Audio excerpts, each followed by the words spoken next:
अस्सलामुअलैकुम।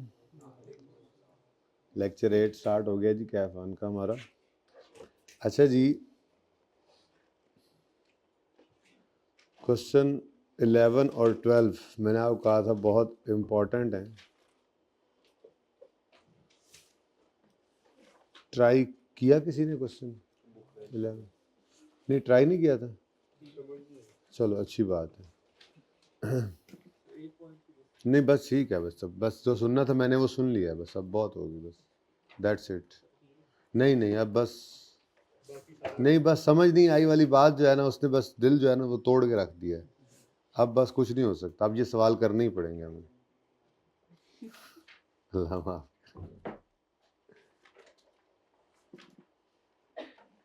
अच्छा जी, नहीं माफ तो कर दिया है, लेकिन अब दिल तो टूट गया है ना। अब सवाल तो, सजा तो थोड़ी सी देनी पड़ेगी आपको, ये दोनों सवाल कराने पड़ेंगे अब। अच्छा जी, करवानी थे वैसे भी। क्वेश्चन नंबर 11 स्टार्ट करने से पहले मैंने आपको कहा था, असल में ना मामला कुछ ऐसे है कि हमें पता है एसेट अकाउंट में से जाने वाले एसेट की कॉस्ट को हमने क्रेडिट करना होता है, ठीक है जी। और उस एसेट की अक्यूमुलेटेड एप्शन को हम अक्यूमुलेटेड एप्शन अकाउंट में से डेबिट करते हैं, ऐसा ही है। ये डिस्पोजल है। फिर डिस्पोजल में मजीद गेन लॉस निकालना हो तो कैश लिखते हैं और गेन लॉस निकल आता है, ठीक है। तो असल में होता यह है कि एसेट अकाउंट अगर कॉस्ट पे बन रहा है तो स्टेप 1 वाली फिगर जो है वो कॉस्ट होती है, और अगर एसेट अकाउंट कॉस्ट पे ना बन रहा हो तो फिर तो कॉस्ट नहीं निकालनी पड़ेगी, लेकिन वो तो अभी मैंने आपको सिखाया ही नहीं, वो कल होपफुली हम सीखेंगे, ठीक है। अब बहरहाल हमारा सवाल ऐसा ही था कि साथ में आपको ये इंफॉर्मेशन प्रोवाइड की है कि 1 जनवरी 12 पर कॉस्ट है 600 और अक्यूमुलेटेड एप्शन है इस दिन 200, ठीक है। तो रुपीज इन थाउजेंड्स कर रहा हूँ मैं सवाल।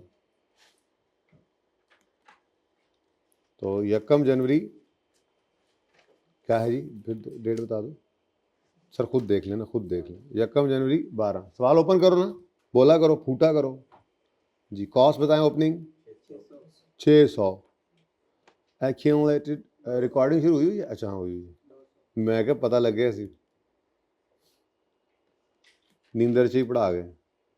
1 जनवरी 12 ब्रॉट डाउन 200, ठीक है। अब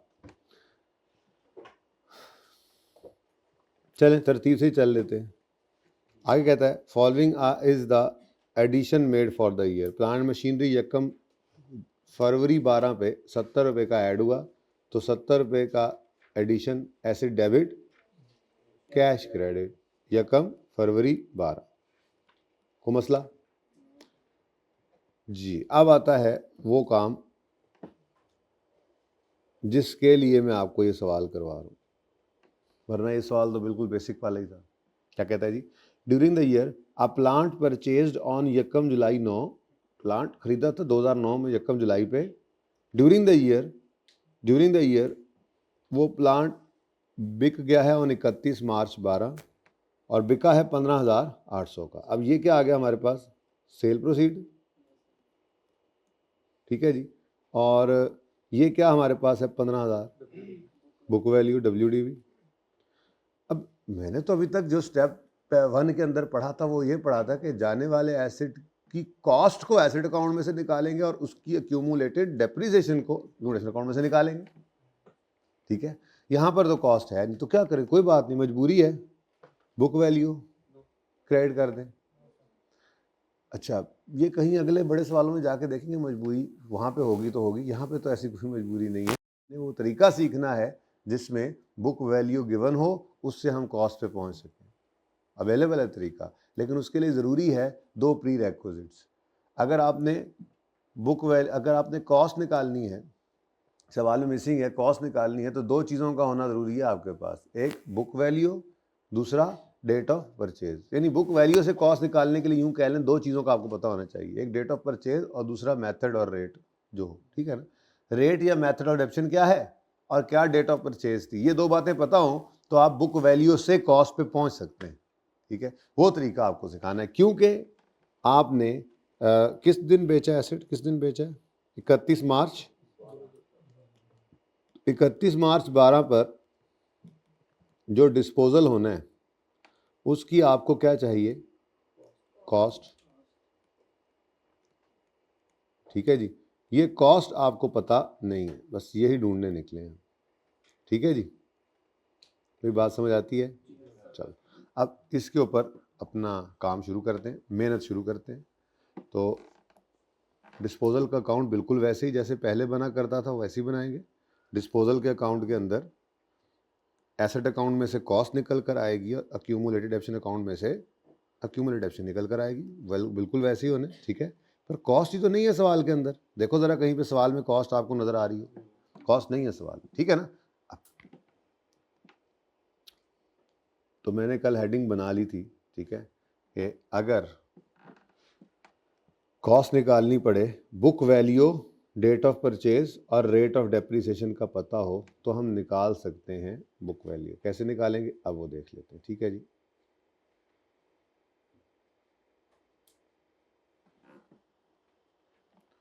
अच्छा जी, वर्किंग नंबर 1 आज ये बन गई। अच्छा जी, अब किस दिन है इसको खरीदा था? 1 जुलाई 9, ठीक है। और रेट ऑफ डेप्रिसिएशन इस एसेट पर है 20% स्ट्रेट लाइन, ठीक है। अच्छा, अब 20% स्ट्रेट लाइन भी पता लग गया, डेट ऑफ परचेज भी पता लग गई, और आज खड़े हैं जिस दिन बिक रहा है एसेट, उस दिन बिक रहा है, जिस दिन उसी दिन की बुक वैल्यू है ना, ड्यूरिंग द ईयर परचेज। हाँ ठीक है। अब कोई ऐसा मैथमेटिक्स लगाएं कि आप इस बुक वैल्यू से कॉस्ट पे पहुंच सके। वैसे तो आपने क्यूएम के अंदर ये काम किया हुआ है, ठीक है, परसेंटेजेस, मार्कअप, मार्जिन टाइप काम होता है, ठीक है। असल में करना ये है कि हम 100 अज्यूम कर लेंगे, कॉस्ट को अज्यूम करेंगे। कॉस्ट क्या है? 100, बेसिकली 100%, लेकिन 100 ही लिखेंगे, परसेंटेज, ठीक है, बना लेते हैं। हम 100 अज्यूम कर लेंगे कॉस्ट को, अज्यूम करेंगे 100 रुपये का एसेट था, और डेट ऑफ परचेज 1 जुलाई 9 से उसको डेप्रीशिएट करना शुरू कर देंगे 20% स्ट्रेट लाइन से, और हम उसको लेकर आएंगे 31 मार्च 12 तक। अब ये हमारी परसेंटेज वाला फिगर आ जाएगा। इसके बराबर हमारे पास ये 15,000 होगा। तो जब ये परसेंटेज और ये रुपीस बराबर हो जाएंगे तो फिर आप बचपन वाला फॉर्मूला लगाओगे कि ये 15,000 इतने परसेंट है तो फिर 100 कितना होगा। सिंपल सिंपल, ठीक है। तो हम आए इधर, हमने कहा जी अज्यूम करें कॉस्ट इज इक्वल टू 100, ये परसेंट है बेसिकली, ठीक है। तो अब हम यहाँ पर डेट लिख देते हैं, डिस्क्रिप्शन लिख देते हैं, और परसेंटेज के अंदर हम अपना एसेट अब लेकर चलते हैं, ठीक है जी। चलो अब बताओ जी, किस दिन एसेट खरीदा था? ये गिवन है। अगर डेट ऑफ परचेज गिवन ना हो या बुक वैल्यू गिवन ना हो फिर तो कॉस्ट निकल ही नहीं सकती, ठीक है।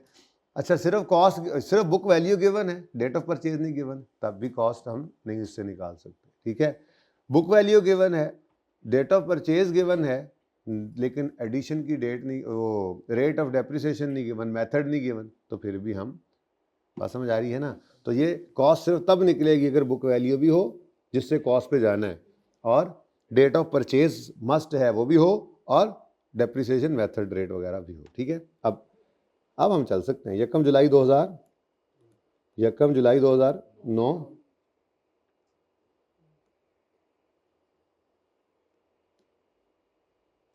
जेडी जगह बंदी बना लो जी। 1 जुलाई 2009 पर हमने कहा जी हमने एक एसेट खरीदा था। कितनी कॉस्ट थी जी इसकी? 100, यही तो अज्यूम किया हुआ है। 100 रुपीज़ इसकी कॉस्ट थी, और ईयर एंड हमारा चल रहा है, हमारे साल का ईयर एंड 31 दिसंबर है, तो पहला ईयर एंड हुआ 31 दिसंबर 2009 पर। डेप्रीसिएशन 100 पर 10% लगा दो। मेथड कौन सा चल रहा है यहाँ पे? लेकिन ये कौन सा साल है? पहला साल है। इस साल में कितने मंथ्स? तो 6/12, ठीक है जी।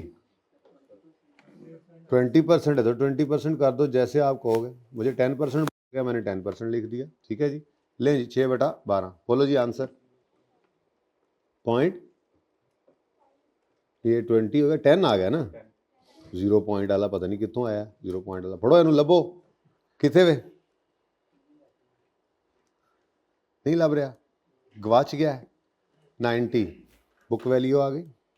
अब चलते आओ उस दिन तक जिस दिन की बुक वैल्यू हमारे पास मौजूद है, ठीक है, क्योंकि हमने उसके अगेंस्ट इस परसेंटेज को इक्वेट करना है और फिर हमारा फॉर्मूला लग जाएगा, ठीक है ना। परसेंटेज यूज हो सकती है। तो हमारे पास जो बुक वैल्यू गिवन है वो कह रहा है ड्यूरिंग द ईयर प्लांट जो कि हमने खरीदा था किसी साल पहले, वो जिस हैविंग बुक वैल्यू ऑफ इतने इज सोल्ड ऑन इतने। अब ये बुक वैल्यू के बारे में नहीं बताया ना कि ये किस दिन की है, तो बस ये डिस्पोजल के दिन की ही है। बुक वैल्यू जब बात कर रहा है कि जो हमने इस दिन बेचा तो बुक वैल्यू उस दिन की बता रहा है ना, ठीक है। तो हमने असल में इसको 31 मार्च 12 तक लेके आना है। तो चलो भाई जान दो उस्ताद जी, साड़ी वारी आन दो जी। 20 जी 18 बुक वैल्यू ओके 100 इंटू 20। अगला भी है रिड्यूसिंग बैलेंस वाला जी, ये आ गया 20 बच गया 70 बुक वैल्यू आ गई। और फिर 31 दिसंबर 11 डेप्रीसिएशन 100 इंटू 20 फिर आ गया 20 फिर आ गया 50। उसके बाद किस साल बिक रहा है जी 31 मार्च 12 पे। मुझे लगता है कि हम पहुंच गए हैं जहां हमने आना था। ये 31 नंबर 11 याद रखना, ये असूल अपना, ये तरतीब रखो। हर एक दफ़ा तो ना लिखो ओपनिंग बुक वैल्यू, लेकिन जिस साल में एसेट बिक रहा हुआ करे ओपनिंग बुक वैल्यू लिख लिया करो। अच्छा वैसे तो ये रिड्यूसिंग बैलेंस मेथड में काम देता है, लेकिन मैंने इसी फॉर्मेट पे स्ट्रेट लाइन को भी कर दिया, इसी में ही इसी तरह से रिड्यूसिंग बैलेंस भी हो जाएगा। ये कॉन्सेप्ट है जो सिखाना है, जो कहीं भी आपके पास पेपर में भी आपको 2-3 दफ़ा नजर आएगा, कहीं भी आप इसको यूज़ कर सकते हैं, ठीक है। तो सीख लेंगे एक बार स्ट्रेट लाइन और रिड्यूसिंग बैलेंस हो, फिर जब लगता रहे, ठीक है जी। तो 50 रुपये बुक वैल्यू आ गई। उसके बाद ये जनाब 31 मार्च 2012 पे बिक गया, तो डेप्रीसिएशन 100 इंटू 20% इंटू 3/12 आंसर 5। और अब हमारे पास जो बुक वैल्यू आई है बच्चों 45 रुपीज़ की, 45% बेसिकली, ये बुक वैल्यू किस दिन की है 31 मार्च 12। अब 31 मार्च 12 की एक बुक वैल्यू है जो हमने निकाली 100 रुपये का एसेट यानी परसेंटेज में, और एक इस दिन की बुक वैल्यू सवाल ने दी हुई है रुपीज़ में, ठीक है। तो इसके सामने ही लिख लेता हूँ यहाँ पे, मैं तो कहता हूँ यहाँ पे लिख लें, क्या ख्याल है। तो बेसिकली एक्चुअली इवेंचुअली हम पहुंच गए 15,000 रुपये वाली बुक वैल्यू के बराबर, ठीक है। अब बहुत सिंपल हो गया काम। 15,000 अगर 45 है तो ये निकालना है, ये निकालना है, ये निकालना है, ये निकालना है, ये निकालना है, ये निकालना है, ये निकालना है, कुछ भी निकाल सकते हैं आप, क्योंकि आपने 15,000 कितने परसेंट है, हमने क्या कहा, अज्यूम किया ना कि एक एसेट अगर 100 रुपये का होता, यकम जुलाई 2009 को आता, 20% स्ट्रेट लाइन के हिसाब से डेप्सिट होता, तो आज 31 मार्च 12 पर ये 45 रुपये का होता। वो परसेंटेज में हमने कर लिया ये काम। हमारे पास सवाल में 15,000 रुपये गिवन है, उसके अगेंस्ट हमारे पास परसेंटेज कितनी है, यानी 15,000 इस दिन वो असल कॉस्ट का 45% है। जो असल में अगर हम कॉस्ट असल वाली लेते, वो यकम जुलाई 9 को लेते, वो 20% स्ट्रेट लाइन से डेफिसिट होते होते आती, तो इस दिन जो 15,000 बचा होता, ये असल 15 जो बचा हुआ है, ये क्या है, ये असल कॉस्ट का 45% है। तो अगर आप 15,000 को 45 से डिवाइड कर दें, एक बड़ा कीमती फार्मूला है, ये मैं यहाँ लिख रहा हूँ, ये आपको एक बार नहीं कई बार काम देगा। आपने ये फार्मूला वैसे तो इंट्रो में पढ़ा हुआ है, ठीक है, इंट्रो में नहीं बल्कि मैं समझता शायद क्यूएम में पढ़ा हुआ है, शायद इंट्रो में भी यूज़ हुआ हो। बहरहाल अगर आपको कोई भी अमाउंट रिक्वायर्ड है, कोई भी अमाउंट रिक्वायर्ड है, ठीक है, तो आप सबसे पहले देखें परसेंटेजेस आपके पास अवेलेबल हों कि आपके पास गिवन क्या चीज़ है। तो जो गिवन अमाउंट हो, ठीक है, गिवन अमाउंट को डिवाइड कर दोगे उसी की परसेंटेज। हमने ये काम असल में किया है, गिवन अमाउंट परसेंटेज और मल्टीप्लाई कर दोगे रिक्वायर्ड अमाउंट परसेंटेज। अब मुझे क्या चाहिए इस वक्त, मुझे क्या चाहिए, कॉस्ट। मुझे क्या चाहिए, कॉस्ट। अच्छा, मुझे ये कॉस्ट चाहिए तो मैं 15,000 को डिवाइड करूंगा किससे, 45 से, तो मल्टीप्लाई कर दूंगा 100 से, मुझे ये कॉस्ट मिल जाएगी। ये भाई कहते हैं नहीं मुझे ये कॉस्ट नहीं चाहिए, मुझे तो लेट से 31 दिसंबर 10 की बुक वैल्यू चाहिए मेरे को। वो कोई मसला नहीं भाई, आपकी भी फरमाइश पूरी हो सकती है। इस 15,000 को डिवाइड करें 45 से, मल्टीप्लाई कर दें किधर गए 70 से, तो इस दिन की बुक वैल्यू आ जाए। किसी ने ये डेप्शन निकालनी है, किसी ने ये बुक वैल्यू निकालनी है, किसी ने ये बुक वैल्यू, जिस जगह पे भी जाना है अब आप जा सकते हैं, क्योंकि आपने परसेंटेज में इसको इक्वेट करके रख लिया। ठीक है, तो असल में अब ये फॉर्मूला लगना है। तो मैं कॉस्ट निकालना चाह रहा था, क्या निकालना चाह रहा हूं जी, कॉस्ट। तो कॉस्ट अब कैसे निकलेगी जी, 15,000 गिवन है, सवाल में 15,000 गिवन है, 15,000 को डिवाइड करूंगा इसकी परसेंटेज जो हमने अभी अभी निकाली है, तो वो कितना है जी, 45। मुझे चाहिए क्या, कॉस्ट, जिसकी परसेंटेज हमारी इस एग्जाम्पल में कितनी है, तो यहां से मैं किस पे पहुंच जाऊंगा, 33,000।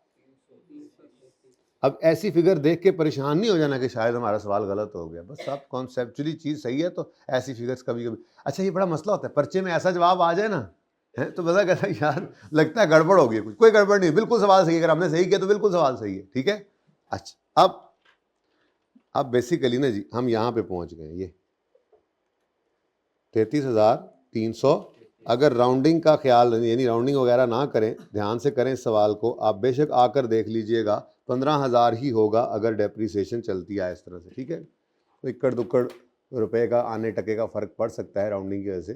ठीक है, अगर ना करें तो एग्जैक्ट फिगर निकलेगी। ओके, अब इनमें से मुझे, इन सारे क्वेश्चन मार्क्स में से मुझे क्या चीज चाहिए, कुछ भी नहीं चाहिए मुझे, इनमें से तो मुझे कुछ भी नहीं चाहिए। ठीक है, इनमें से तो मुझे कुछ नहीं चाहिए। हाँ, मे बी ये मुझे जरूरत पड़ जाए, ये क्या भला, क्योंकि मैं इस साल की जब डेप्रीसिएशन निकालूंगा तो एक तो मुझे कॉस्ट चाहिए थी, वो मैंने ढूंढ ली। ठीक है, वो मेरा काम हो गया है। दूसरी चीज़ यहाँ पर जो चाहिए हो सकती है वो है सिर्फ इस साल की डेप्रीसिएशन, बाकी तो बीच वाले क्वेश्चन मार्क्स को पूरा करने की ज़रूरत, तो समझ के चलना है भाई, रट्टा रोटा नहीं लगाना, समझ के चलना है क्या चाहिए मुझे, कहाँ पे पहुँचना है मैंने। ठीक है, ओके। अब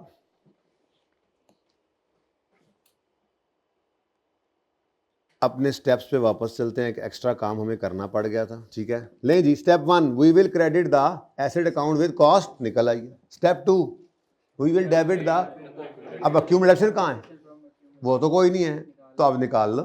अब निकालने के लिए कोई मसला ही नहीं है, यहाँ पर लिखोगे अक्यूमुलेटेड डेप्रीसिएशन,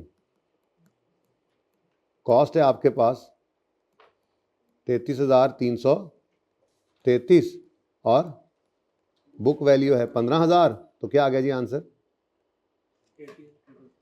हैं 18,333। लो, ठीक है, तो हमें क्या चाहिए होता है, हमें क्या चाहिए होता है, एक कॉस्ट, जाने वाले एसेट की कॉस्ट, दूसरा जाने वाले एसेट की अक्यूमुलेटेड डेप्रीसिएशन, अगर हम डिस्पोजल की रिकॉर्डिंग की बात करें तो, और ये जाकर तो जरूरत पड़ा करती है हमें। अब स्ट्रेट लाइन मेथड है ना, तो मैं यहाँ वाली वर्किंग की जरूरत ही नहीं, मैं जैसे तरतीब से करता हूँ वहीं भी कर लूंगा, कोई मसला नहीं है। खैर चले जी, स्टेप 1 एसेट अकाउंट को जाने वाले एसेट की कॉस्ट से क्रेडिट करें। ओए माशाल्लाह, तीन ने छाए हुए ने। ठीक है जी, ओहो सॉरी, 1000 में कर रहे हैं सवाल, तो ये पहले आपने नहीं बताया, चलो खैर 33.33, माजरत जी मेरे जहन में नहीं रहा, चले कोई नहीं, अब तो हो गया, चले। अच्छा जी, उसके बाद खैर है ना, वर्किंग है ना, वर्किंग में कर लिया ना, तो अब वहाँ पे जब चूंकि मैंने 1000 में किया हुआ तो वहाँ पे फिर इसको 1000 में लिख लें, कोई मसला नहीं। ठीक है, अच्छा ज़्यादा बेहतर हो गया। अच्छा चले, 33.33 कॉस्ट थी, ठीक है, क्रेडिट की एसेट अकाउंट में से डेबिट कर दी डिस्पोजल अकाउंट में 33.33, तो 31 मार्च 12 पर ये एसेट से आगे काम। ठीक है जी,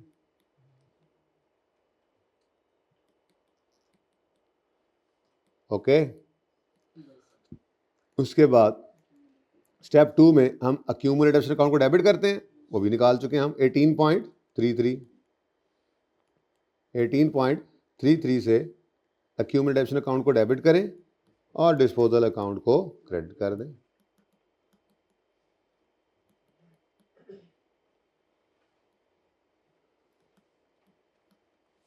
ठीक है जी।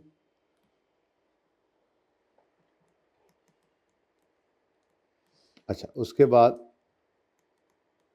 यहाँ पर आज आपको दोनों जगह पे ये वर्किंग वन लिखना पड़ी, यानी पहले सवालों में कॉस्ट गिवन हुआ करती थी, आज कॉस्ट भी आपने खुद निकाली, कोई मसला नहीं। ठीक है। Step 3, we will record cash. अब तो आगे तो सिंपल ही है, 15,800 का एसेट बिका है तो कैश, एसेट बिका है तो कैश आया है, कैश आया है तो कैश। अब एक्सचेंज पढ़ चुके ना, तो इसलिए ध्यान से, पहले दिन से ऐसे कहता था कि एसेट बिका है तो कैश आया है। ठीक है, क्योंकि कैश जाने भी लग गया फिर डिस्पोजल। खैर चलें, एसेट बिका है तो कैश आया है, कैश का आना कैश अकाउंट में डेबिट, डिस्पोजल में क्रेडिट। कितना जी? 15.80। ठीक है, कैश आ गया। ठीक है जी। अब किस तरफ आ रहा है बैलेंसिंग फिगर जी? किस तरफ आ रहा है बैलेंसिंग फिगर? डिस्पोजल अकाउंट खत्म कर दो ना पहले, डेप्रीसिएशन और डेप्रीसिएशन डेबिट साइड पे, ये डेबिट साइड पे भी आ सकता है। अच्छा, कभी आया नहीं था, क्या है वैसे? ऐसे डिफरेंट लग रहा है, कुछ लगता है गेन हो गया है ना, इसीलिए मैंने ज़्यादा सवालों के अंदर लॉस रखा होता है कि चलो कॉन्सेप्चुअली भी आता हो और फटाफट नज़र में भी आए तो फ़ौरन पता लगने लग जाए। ये गैर महसूस तरीके से आपको, मतलब गैर महसूस तरीके से रट्टा लगवा दिया था आपको जी। 0.8 800 रुपये का। अच्छा, ये क्या आ गया जी? PNL। बस अगर लेजर बनाना है तो सिर्फ PNL, कोई ज़रूरत नहीं ये सोचने की भी कि गेन है कि लॉस है। गेन है या चाहे लॉस है, जाना तो PNL में ही है। ठीक है, चलो लो जी, डिस्पोजल अकाउंट तो हो गया मुकम्मल। अब रह गया सिर्फ एक काम, और वो है डेप्रीसिएशन एक्सपेंस की कैलकुलेशन। तो डेप्रीसिएशन एक्सपेंस कैलकुलेट कर लेते हैं जी। अपनी वर्किंग नंबर 2 करेंगे हम, तरतीब नहीं छोड़ते हम। Depreciation expense for the year ended, ये बहुत इंपॉर्टेंट है, इसलिए कि ना आता हो तो फिर समझ नहीं आती सवाल में, और जब हो जाए तो इससे आसान काम ही कोई नहीं। लेकिन पता ही आपको, चीज़ सीखने में तो टाइम लगता ही। अब देखो वो दिन याद करो जब आपने डिस्पोजल पहले दिन सीखा था, तो पूरा दिन इसी पे ही लग गया था। अब डिस्पोजल आप फटाफट कर लेते सवालों में। एक्सचेंज सीखने में टाइम लगा था, तो ये सीखने में थोड़ा टाइम लगता है चीज़ों को, फिर बार बार वो चीज़ें होती रहती हैं, इंशाल्लाह बेहतरी होती जाएगी। For the year ended 31 December 2015 12, अच्छा सॉरी ज़्यादा के निकल गए जी। On opening assets excluding disposals, excluding disposals. बस अब डिस्पोजल को भी क्या रेड करना, अब तो याद हो ही गया। ऑन ओपनिंग एसेट्स को ज़रा मैं स्किप कर गया, माजरत, पता ही आपको डेप्शन एसिड पे ही होती है। On opening excluding disposals. ठीक है जी। अब मेथड कौन सा है? वैसे लिख रहा हूँ, बस अब बस हो गई है मेरी, अब लिखने का दिल करता नहीं है, लेकिन चलो खैर। Opening cost of all assets minus opening cost of disposal, क्योंकि स्ट्रेट लाइन है तो कॉस्ट यूज हो रही है। ठीक है, opening cost of disposals into rate. ठीक है, ओके। तो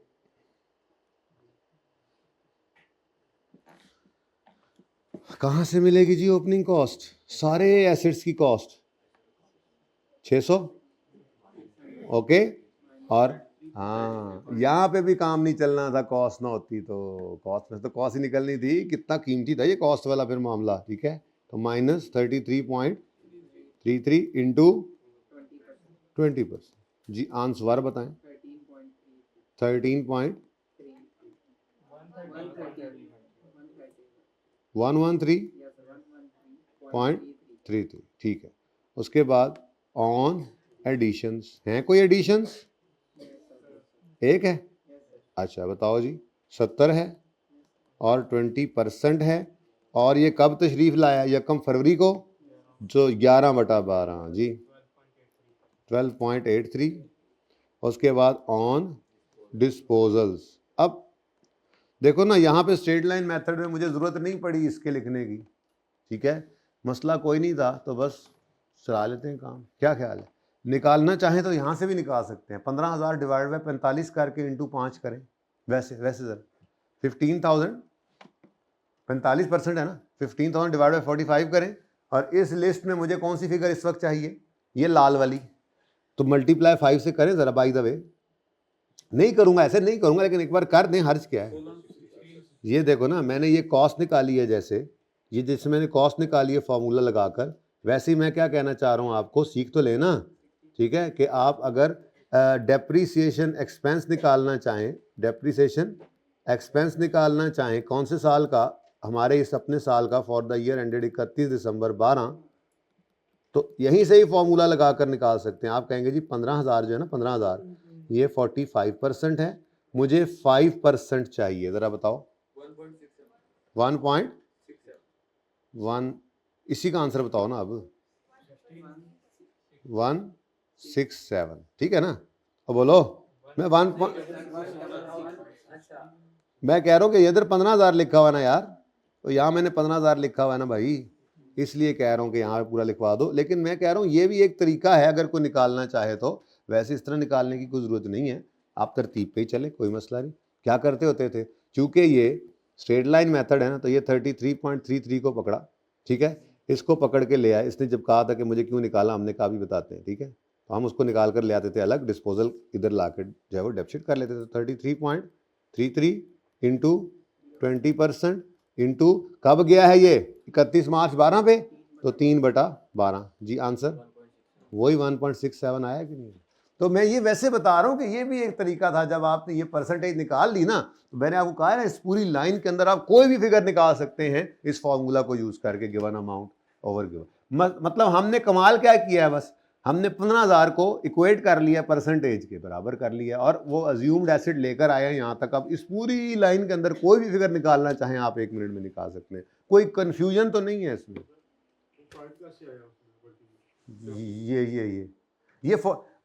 ये 100 कैसे आया था, पहले बताओ मुझे तुम, सवाल पे सवाल। 100% अच्छा, 100% कॉस्ट थी, तो ये क्या था? 15,000। ये किसके बराबर थी? 45% का। हमें क्या चाहिए था? 100, तो हमने इससे डिवाइड करके 100 से मल्टीप्लाई किया। अब मैं कह रहा हूं नहीं, मुझे ये फिगर नहीं चाहिए, मुझे ये फिगर चाहिए, तो वही काम किया, 15,000 को 45 से डिवाइड किया है। रिक्वायर्ड क्या है मुझे? डेप्रीसिएशन इन 3 महीनों की, वही कितनी है? 5%। मैं रुपीज में निकाल ली। एक तरीका से कहा है, कहीं यूज करना पड़ जाए, वैसे जरूरत तो कोई नहीं थी इसकी, यहाँ पर तो काम चल रहा था। ओके,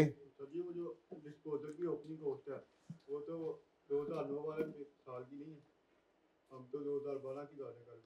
तो बेटा मैंने कब कॉस्ट इस पे, मैंने 5 पे परसेंटेज तो नहीं लगाई। वो जो लिखा हुआ क्या, इधर आपने 600 में से हाँ, ये तो 2009 वाली कॉस्ट नहीं है। तो 2009 कॉस्ट तो सारी जिंदगी इसकी यही रहनी है। ये अगर 2015 में भी खड़ा होता तब भी ये कॉस्ट 2009 वाली ही होनी थी। एसिड जब आया था तो जो कॉस्ट थी सारी जिंदगी वही रहेगी, ठीक है, कॉस्ट तो नहीं बदलती। चलें आगे, को कन्फ्यूजन। अच्छा, टोटल दे कराओ फिर, कन्फ्यूजन कोई नहीं थे। 127.83, ठीक है जी।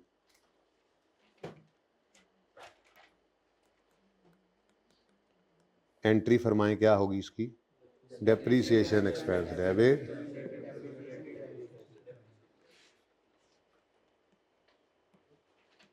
वर्किंग टू, ठीक है जी, 31 दिसंबर 12।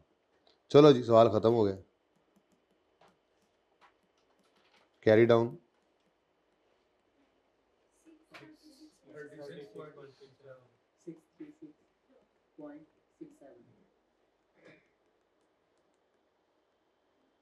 जी,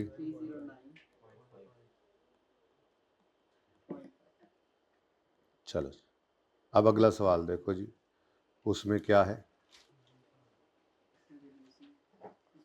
उसमें सिर्फ रिड्यूसिंग बैलेंस मेथड आ गया, ठीक है।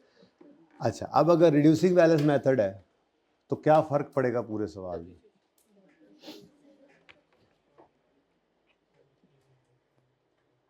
कार ही ना लें, कार ही लेते हैं, 1 मिनट ही लगना है यार। फोटो खींचते रहना, मैं किधर नस्या जा रहे हैं मुंडिया।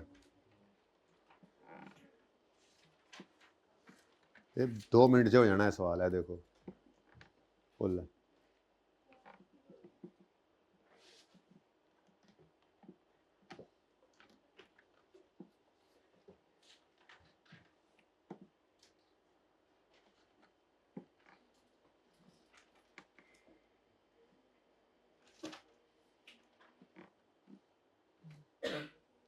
क्वेश्चन नंबर 11 था जी ये।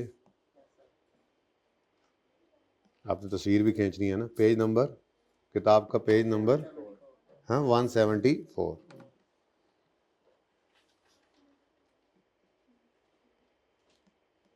क्वेश्चन 11 पेज 174, ठीक है जी। और अब क्वेश्चन 12 कर रहे हैं हम इसी सफ़े पे। क्वेश्चन 12 पेज 174 ही है ना जी, सेम पेज पे, हम सब सेम पेज पे इस वक्त। चलो जी, अब आप सवाल पढ़ें, मैं ज़रा मिटाने मुटूने वाला काम कर लूँ। ये डेट्स तो सेम नहीं है उस्ताद जी, बस फिगर्स चेंज करनी है। सुभान अल्लाह, बचत होगी ना वक़्त दी। ये बस चेंज होना, ये बस चेंज होना। बल्कि किस साल में ख़रीदा है? 2009 में ही है ना। बस पहली ही फिर तो चेंज होनी है डेट, है ना। और सब सेम चलना है, ठीक है जी। जी कर लेता हूँ, कर लेता हूँ।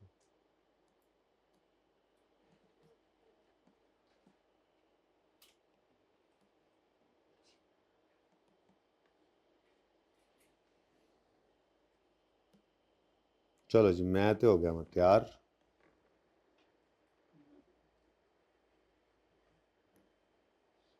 ये बदलेगा ना।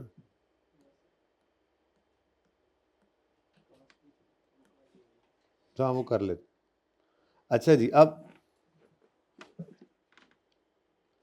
सवाल में तो कोई टाइम नहीं लगना हूँ।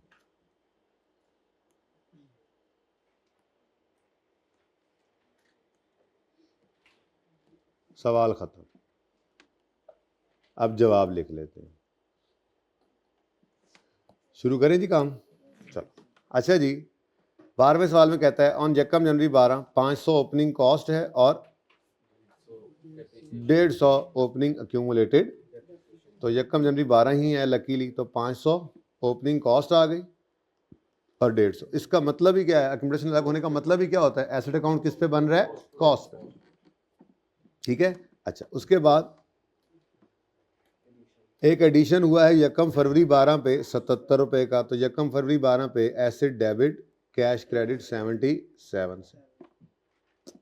फिर जी डिस्पोजल है, एक एसेट जो यकम अगस्त 2009 को खरीदा था, उसकी बुक वैल्यू है। अच्छा यहाँ पर ना ऐड कर लें, हैविंग बुक वैल्यू ऑफ 12,000। आप वैसे तो मैंने कह दिया था लेकिन नहीं, फिर भी मेरी तसल्ली हो रही, यहाँ पे ऐड करें having book value of 12,000 on disposal date, on date of on disposal date, book value of 12,000।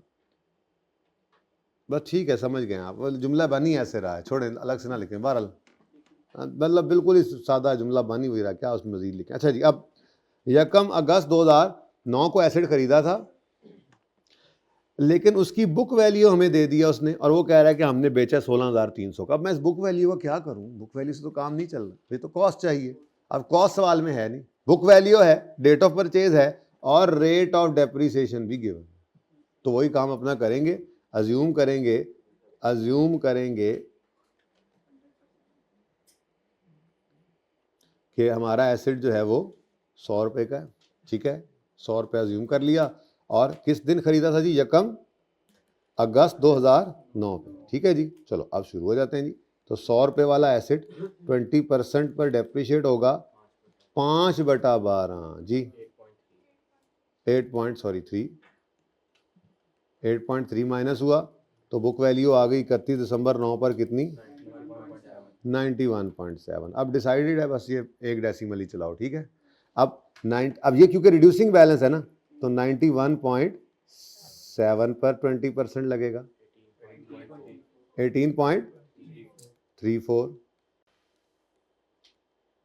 वही बात 3 करो ना, फिर मैंने कहा तो है एक डेसिमल अब लो, बस अब डिसाइड कर लिया स्टार्ट में जी 73.4, फिर वही 36। अब ये आंसर है। ओके भाई, 2 डेसिमल भी लेके चल सकते हैं, वो बच्चे ज़्यादा एक्यूरेट हो जाएंगे, कोई मसला नहीं, हमारा एक भी चलेगा, खैर ठीक है ना, सिखाना है काम जी।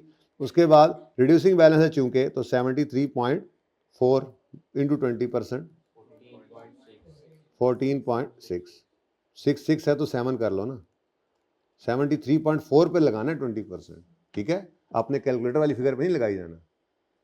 ओके अच्छा जी, बुक वैल्यू 58.7 पर आप फिर लगाएं 20%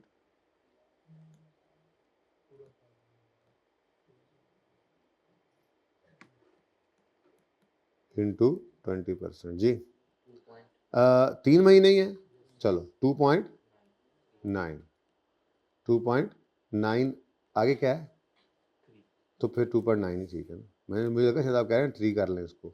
2.9 बुक वैल्यू 55.8। अब ये तो हमारा एसेट है, ये तो हमारे हिसाब से हमारा एसेट, हम कह रहे हैं 100 रुपये, अगर परसेंटेज में कर लिया ना कि अगर 100 रुपये का एसेट होता तो 20% रिड्यूसिंग बैलेंस से 1 अगस्त 9 से लेकर 31 मार्च 12 तक अगर रिडेप्शन होकर आता तो उसकी बुक वैल्यू होती 55.8।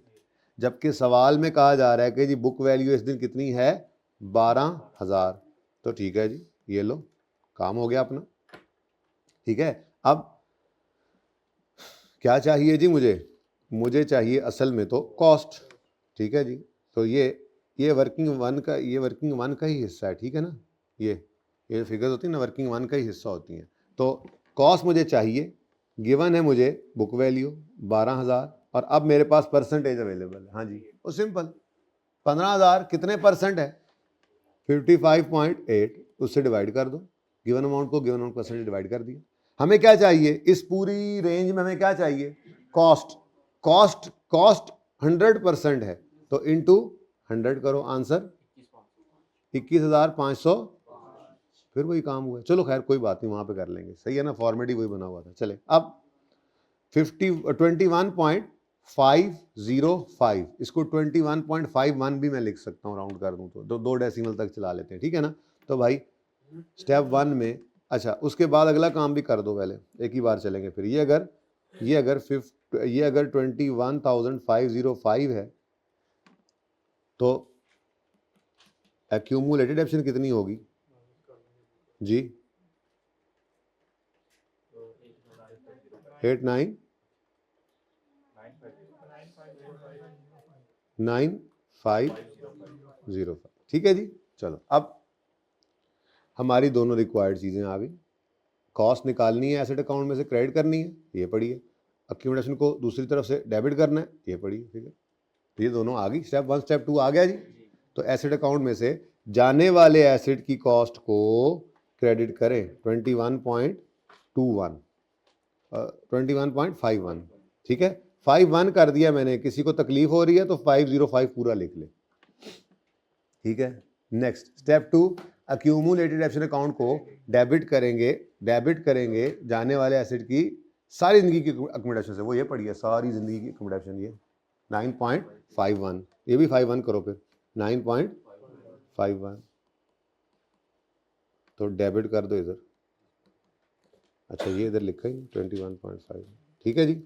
Step 3, we will record cash, asset बिका है तो कैश आया है, तो कैश डेबिट 16,300, 16.3। हाँ जी, क्या सूरत हाल है, नाजुक है, फिर डेबिट साइड पे, सुभान अल्लाह, आजकल गेन भी आने लग गए हैं जी। हाँ 4.3 से आपका PNL हिट हो जाएगा। और अगर आप गौर करेंगे, आप खुशियां मना रहे होंगे आजकल, गौर करेंगे तो डिस्पोजल अकाउंट डेबिट हो रहा है और P&L क्रेडिट, यानी गेन। पिछले साल में भी गेन था, इधर भी गेन। ठीक है, ये तो गया हो। अब क्या रह गया जी? डेप्रिसिएशन की वर्किंग। और मेथड कौन सा है? इतनी दफा आप अपने इस काम कर लिए कि अब ये आपके लिए रूटीन है, अब आपको सोचना नहीं पड़ता। बस यही बस मेरा मकसद होता है। ठीक है, जब आपके साथ में बार बार एक चीज़ को सिखाते हुए आराम से सीख लें, उसके बाद प्रैक्टिस करें, बार बार बार बार बार बार, इतनी बार प्रैक्टिस करें कि वो आपकी तबीयत का हिस्सा बन जाए। कोई आपसे कहे ना कि भाई सूरह फातिहा सुना दो, तो आपके जहन पे कोई बोझ नहीं पड़ता, आपको उससे ऐसा लगाव हो गया है और ऐसा आपका वो हमेशा से आपका ही हिस्सा बन गई। ठीक है, मिसाल दे रहा था। तो इतना वह काम कर लेते हैं ना, उसके बाद वो आपकी तबीयत का हिस्सा बन जाता है, आपको सोचना नहीं पड़ता। ठीक है ना, रिड्यूसिंग बैलेंस मेथड है तो क्या हुआ। लेकिन एक मसला है, पढ़ना छोड़ोगे तो भूलोगे ना। ऐसे ही यहाँ पर प्रैक्टिस जब थोड़ा पुराना होगा ना, एंड पे जाके फिर यही वाला जब कॉन्सेप्ट आएगा ना किसी कैश फ्लो या एनपीओ के सवाल के अंदर, एनपीओ के सवाल में डेप्शन एक्सपेंस की वर्किंग ऐसी करनी पड़ेगी ना जब, तो भूल जाएंगे, फिर याद करना पड़ेगा। हाँ, एक बार लिखेंगे तो उस वक्त याद लिखूंगा ना मैं, तो याद आ जाएगा सबको। लेकिन अभी जो लेवल चल रहा है ना, ये नहीं रहना, ये थोड़ा सा नीचे चला जाएगा। ठीक है, अच्छा जी, खैर चले, कोई बात नहीं, हो सकता है ना भी जाए, आप प्रैक्टिस करते रहें अगर तो रूटीन। तो क्या होगा जी, रिड्यूसिंग बैलेंस आ गया तो क्या होगा, opening book value of all में से opening book value of disposal निकालेंगे। ठीक है, अब opening book value all assets की अवेलेबल नहीं है, रेडीली निकालनी पड़ेगी। 500 माइनस 100, सीधा भी लिख सकते हैं 350, लेकिन मैं यूँ लिखूंगा जी 500 माइनस 150। ठीक है जी, ये आ गई opening book value of all. अब इसमें से माइनस क्या करना है, ओपनिंग बुक वैल्यू ऑफ, अब चाहिए मुझे क्या, डेप्रिसिएशन या बुक वैल्यू। बुक वैल्यू किस दिन की आज चाहिए मुझे। अब रिड्यूसिंग बैलेंस है ना, माफ़ी नहीं मिल रही, इसलिए करवा रहा हूँ सवाल, वरना तो बहुत आसान था, समझ आ गई। और opening book value of all assets में से ओपनिंग बुक वैल्यू डिस्पोजल निकालनी है। क्या ये 12,000 ओपनिंग बुक वैल्यू है? नहीं, ओपनिंग बुक वैल्यू तो यहाँ पे आनी है, यकम जनवरी 12 पे, वो अवेलेबल नहीं है तो निकाल लो। क्या करोगे, यहाँ पर आओ, यहाँ पे मैं लिख देता हूँ जी बुक वैल्यू, मैं निकालने लगा हूँ जी, इसी वर्किंग का हिस्सा चल रहा है ना ये, एज ऑन यकम जनवरी 2000, और बोलो यकम जनवरी 12, इसी दिन की बुक वैल्यू चाहिए ना मुझे। अब मुझे तो एक ही चीज़ गिवन थी, 12,000 बुक वैल्यू। ये बुक वैल्यू किस दिन की थी, 31 मार्च 12 की। मैंने जाना है यकम जनवरी 12 की बुक वैल्यू पे। 100 तरीके हो सकते हैं, कोई पागल ऐसे भी करेगा 21 यानी 505 को शुरू कर देगा, डेफिसिट करते करते करते करते करते करते करते करते यकम जनवरी 12 पे आ जाएगा। मैं पागल है हम इतना लंबा काम करें, जब बता दिया फॉर्मूला एक है हमारे पास तो यूज़ करें। 12,000 को तो डिवाइड कर दिया ना जिससे जो परसेंटेज किया उससे। अब मल्टीप्लाई मैंने कहा था इस पूरी रेंज में परसेंटेजेस की, जो रेंज नजर आ रही है आपको 100 से लेकर 2.9 तक, इस 55.8 से ऊपर जितनी ये परसेंटेज की रेंज नजर आ रही, कोई भी चीज से मल्टीप्लाई करोगे वो फिगर निकल आएगी। अब हमें क्या चाहिए इस वक्त, 58.7 चाहिए, तो 58.7 यहां पर जो है वो बेसिकली अब मुझे ये चाहिए, ये तो मल्टीप्लाई कर दो इससे, 58.7 से मल्टीप्लाई कर दो। मसला की है जी, गलत हो गया कुछ, अच्छा, मैंने कहा शायद कुछ गलत हो गया जी। तो मल्टीप्लाइड बाय 58.7, कोई 100 तरीके पहुंचने को हो सकते हैं, मुझे तो ये अच्छा लगा जी। आंसर 12,623, 23। ठीक है, तो 623।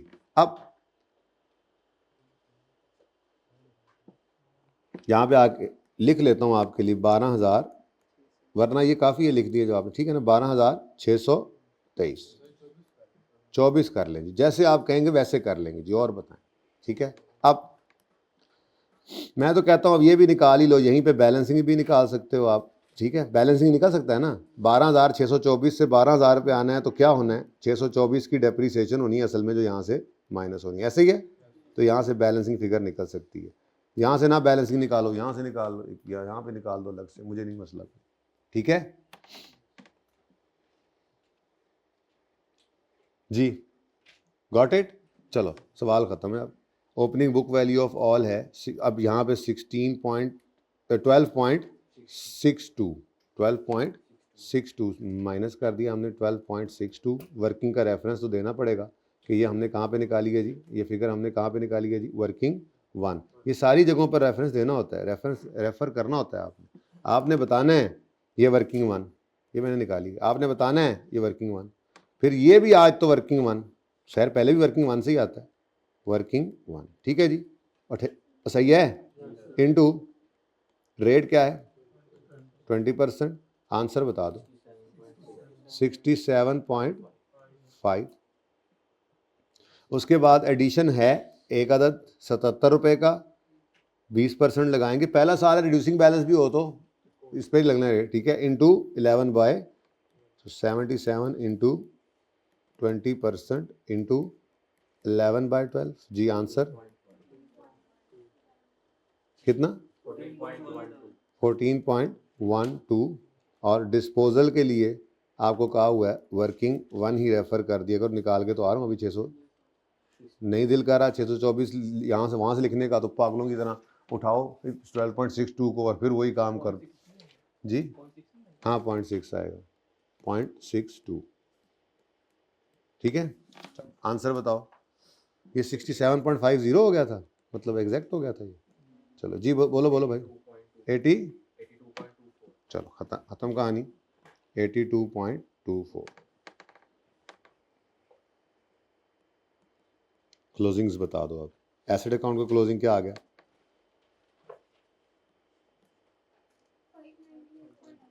598.51 और अक्यूमुलेटेड एक्शन का क्लोजिंग,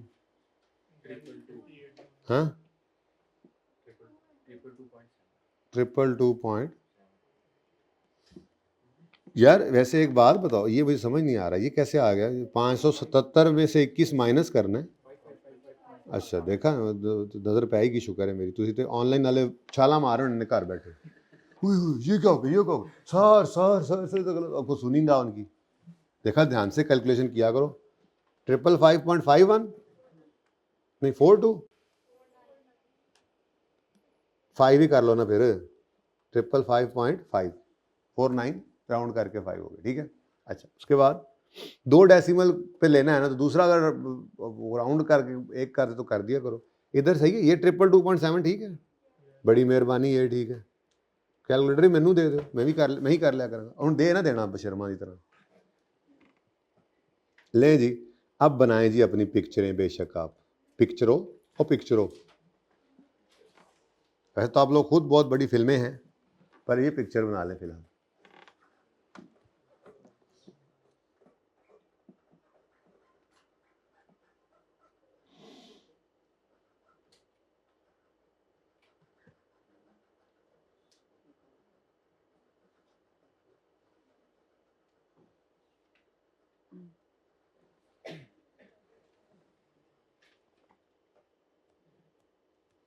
जी होगी 11 की पिक्चरें, अब 12 की पिक्चरें ले लें।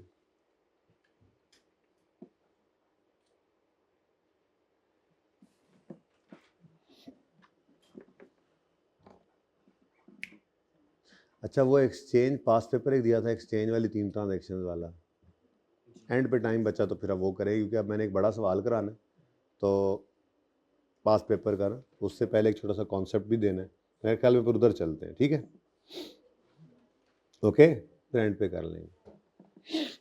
और एग्जाम्पल्स भी आपको एक्सचेंज की होमवर्क में दी थी, हो गई थी, कोई मसला तो नहीं आया। अच्छा कितनी देर लगी थी, 7 एग्जाम्पल्स और वो 3 छोटी वाली एग्जाम्पल, और क्या था, कुछ नहीं था, बस यही था ना, 7 एग्जाम्पल्स थी, घंटा क्यों लगाया था, नहीं यार इसको नीचे लाना है, ये खतरनाक बात है बेटा, तो इसी को तो तेज करना है, वरना आप भी वहीं पे, गलती ही तो नहीं होनी चाहिए। देखो अगर 4 घंटे सी आप सारे क्लासेस पढ़ेंगे, सारे टेस्ट भी देंगे, आपको इंशाल्लाह सब समझ आता होगा, ऐसा कुछ नहीं होगा कि आपको समझ ना आए, क्योंकि समझ नहीं आएगा तो ना आपने आगे जाने देना है मुझे, ना मैंने आपसे आगे जाना है, ठीक है ना।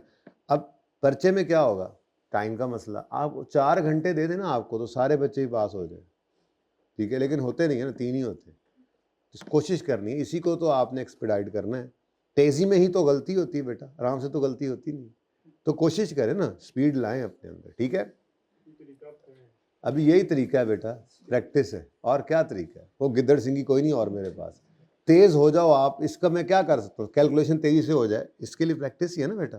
प्रैक्टिस का कोई नेमुल बदल नहीं है, प्रैक्टिस का कोई अल्टरनेटिव नहीं। शॉर्टकट जिंदगियों में नहीं होते हैं, याद रखना, ठीक है ना। अच्छा जी, केड़ा 0.62? अरे बाबा, ये 624 की डेप्रिसिएशन एक्सपेंस है ना रुपीज में। मैंने सारा सवाल 1000 में किया हुआ है ना, तो ये 624 रुपये तो नहीं लिख सकता, इसको 1000 में कन्वर्ट करना है, तो डिवाइड बाय 1000 करके देख लो यार, 0.624 नहीं आएगा। ये वही है, समझ आई? चलो फिर चले, पास पेपर की तरफ जा रहा हूँ, पहुंच जाऊँ तो मुझे रोक देना, मैं तुम लोगों को देख रहा हूँ, मैं खुद ही देख लूँ।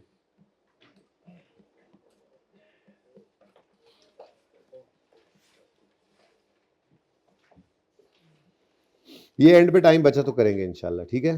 फिलहाल हम क्वेश्चन नंबर 9 करना चाह रहे हैं, लेकिन उसको करने से पहले एक छोटा सा कॉन्सेप्ट समझ लें। वो इसलिए कह रहा हूँ समझ लें क्योंकि ब्रेक लग जानी है फिर, ठीक है। सवाल के अंदर मैं चाहता हूँ ब्रेक ना लगे। इसी सवाल में ये कॉन्सेप्ट आना है जो मैं आपको सिखा के आ रहा हूँ पिछले 1 घंटे में, और जब जब जब अब ज़िंदगी में ज़रूरत पड़ेगी आप इसको यूज़ कर लेंगे, ठीक है। इसी सवाल में एक आधा और नया कॉन्सेप्ट भी है, वो भी पहले सीख लें, ताकि सवाल जब शुरू करें तो सवाल बस रूटीन का सवाल हो। जैसे आपने, मैं पेज नंबर बता दूंगा जब पेज नंबर पे आना होगा, ठीक है। फिलहाल इधर ध्यान रखें, ठीक है। तो जैसे आपने पहला सवाल किया था सादा सा, जिसके अंदर डिस्पोजल और एक्सचेंज, कल आपने होमवर्क में किया जैसे सवाल, बिल्कुल वैसा सवाल बन जाएगा, नई चीज़ें अगर हो जाए तो, ठीक है। और एक बार चीज़ हो जाए तो उसके बाद तो अब बोर्ड की तरफ जाने से पहले आखिरी छोटा सा कॉन्सेप्ट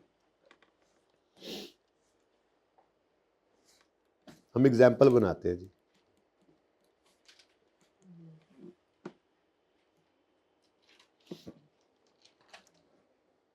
भाई क्या नाम है आपका? उमर भाई ने ना जी एक मोबाइल खरीदा था 750 रुपये का, ठीक है जी। और ये इस्तेमाल कर रहे थे काफ़ी अरसे से, ऐसे ही मैं रैंडम फिगर दे रहा हूँ, 390 रुपये की डेप्रिसिएशन आज तक ये चार्ज कर चुके थे, कि इन्होंने सोचा इस मोबाइल को बेच देता हूँ, और इन्होंने OLX पे लगाया और इनका मोबाइल बिक गया 420 रुपये का।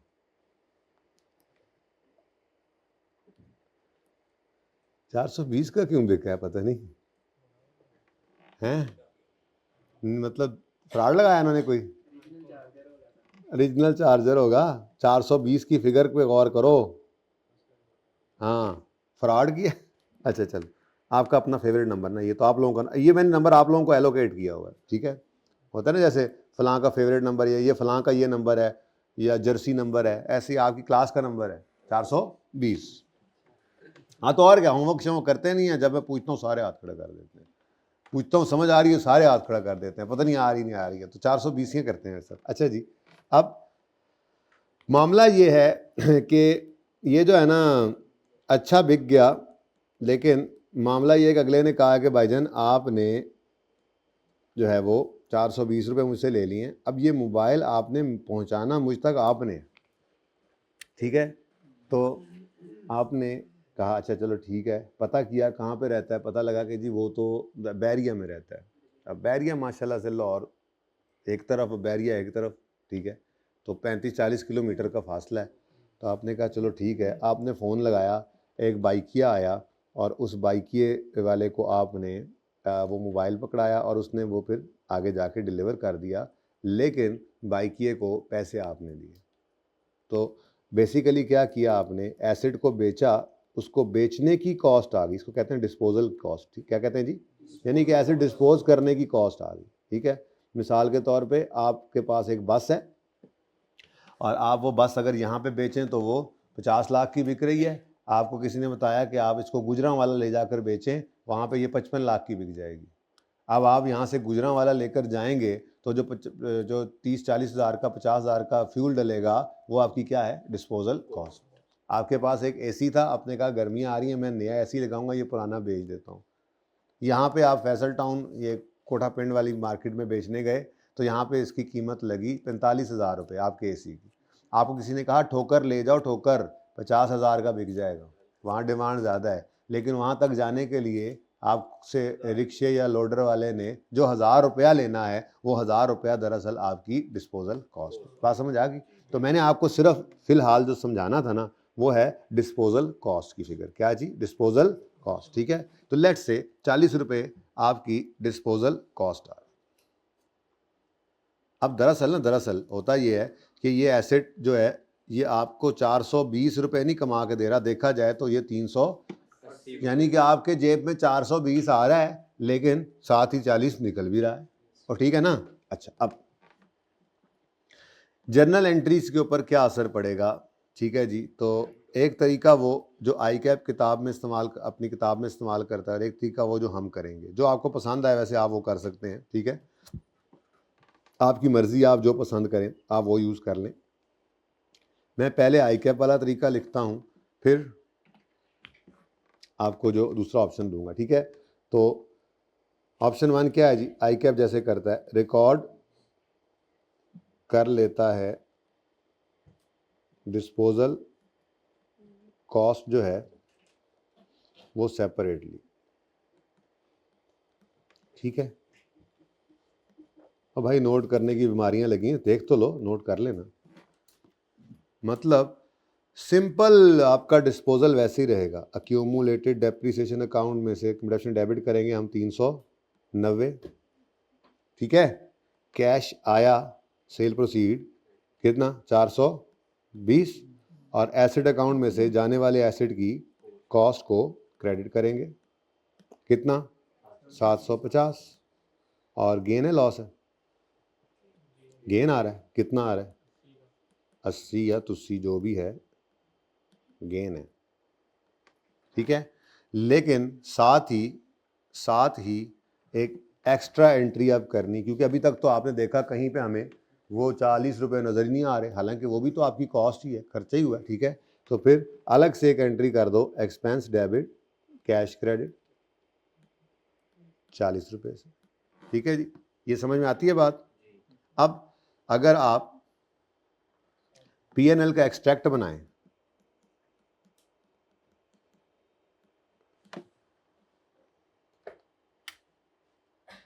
अगर आप पीएनएल का एक्सट्रैक्ट बनाएं, ठीक है, इस साल का, तो आपको नज़र आएगा एक तो गेन ऑन डिस्पोजल के लॉस, गेन ऑन डिस्पोजल नज़र आएगा, और दूसरा एक एक्सपेंस नज़र आएगा। और बिल्कुल ठीक है, कोई मसला नहीं है, आसान सी बात थी, कोई मसला। 80 का गेन नज़र आएगा, और डिस्पोजल कॉस्ट या डिस्पोजल एक्सपेंस, डिस्पोजल कॉस्ट ये 40 रुपये का ये नज़र आ जाएगा, कोई मसला? अब बोलो। अच्छा, दूसरा ऑप्शन कोई आप सोच के बताएं, मैं तो क्या करूं, फिर बता ही दूंगा, आप कुछ सोच के बताएं। जी हाँ, बहुत अच्छी बात है कि हम क्या कर लें यार, हम नेट ही कर लेते हैं। ठीक है, हम सेल प्रोसीड को नेट करते हैं, सारा काम अपना हो जाएगा। ठीक है, हम क्या अज्यूम करते हैं कि हमारे पास आए ही 380 थे। ठीक है, तो हमने जो अंग्रेज़ी लिखनी है थोड़ी देर में लिखते हैं। ठीक है, पहले ज़रा मैं एंट्री कर लूँ कि हम क्या कर लें जी, हम कहते हैं जी एक्यूमुलेटेड तो डेबिट होगा। ठीक है, कितने से? 390 से, उसी तरह से। लेकिन कैश में आप क्या करें, 420 में से 40 को माइनस कर दें। जो मैंने आपको कहा था ज़बानी कि हमें आया ही क्या, 380। आपने कहा 380, मैंने कहा नहीं 380, बात तो दोनों की सेम ही है। तो ठीक है, चलो, और एसेट अकाउंट क्रेडिट कर दिया हमने, जाने वाले एसेट की कॉस्ट सब सेम है, सिर्फ क्या कर दिया, डिस्पोजल कॉस्ट को सेल प्रोसीड में से नेट कर दिया, नेट सेल प्रोसीड्स ले ली। ठीक है, कितना है? 750। अच्छा, अब गेन ही है लॉस हो गया? गेन ही है जी। आंसर पॉसिबल नहीं है जी। हैं 60 होना था, चलो मैं भी क्या, फिर या तो वो गलत सी जी। कितना आ गया? 20। चलो, अच्छा अब जी एंट्री तो बस एक ही होनी थी, ठीक है, एंट्री तो बस एक ही हुई, क्योंकि डिस्पोजल कॉस्ट को तो आपने क्या कर दिया, नेट कर दिया सेल प्रोसीड में से, ठीक है। अब पीएनएल के अगर एक्सट्रैक्ट्स बनाएंगे आप तो आपको कितनी देर की होगी जी रिकॉर्डिंग, पूरा 1 घंटा है, बस ये 1 मिनट। तो आपका गेन ऑन डिस्पोजल आएगा और ये नेट फिगर आ जाएगी कितनी, 20। अब गौर फरमाएं ना, गौर फरमाएं, तो पहले भी नेट करें तो प्रॉफिट एंड लॉस के अंदर गेन 20 का ही जा रहा है और अभी भी गेन 20 का ही जा रहा है। तो अकाउंटिंग ट्रीटमेंट में ऑप्शन होने का मतलब ये नहीं होता कि आंसर बदल जाएगा, नेट में आंसर तो सेम ही है। लेकिन मैं रेकमेंड किया करता हूँ ये वाला तरीका, ये आसान है, टाइम सेव होता है इसमें, ठीक है। आपकी मर्जी है, क्या चाहते हैं आप बता दें। दूसरे वाला, तो इसके ऊपर अंग्रेजी लिख लें ज़रा, ये क्या है जी, हम क्या कर लिया करेंगे, हम डिडक्ट कर लिया करेंगे डिस्पोजल कॉस्ट को, जी हाँ, फ्रॉम सेल प्रोसीड्स, और फिर ये नेट सेल प्रोसीड्स को यूज कर लिया करेंगे अपनी जर्नल एंट्री में, and use net sale proceeds in अपनी जर्नल एंट्री ऑफ डिस्पोजल। और ये हमारा हो गया जनाब ऑप्शन नंबर 2। तो दोनों सही हैं, लेकिन आपने और मैंने जो मिलकर फैसला किया है वो क्या किया है कि हम इसको इग्नोर कर दिया करेंगे, है तो ये भी ठीक, लेकिन हम दूसरे तरीके पे चलेंगे, ठीक है जी।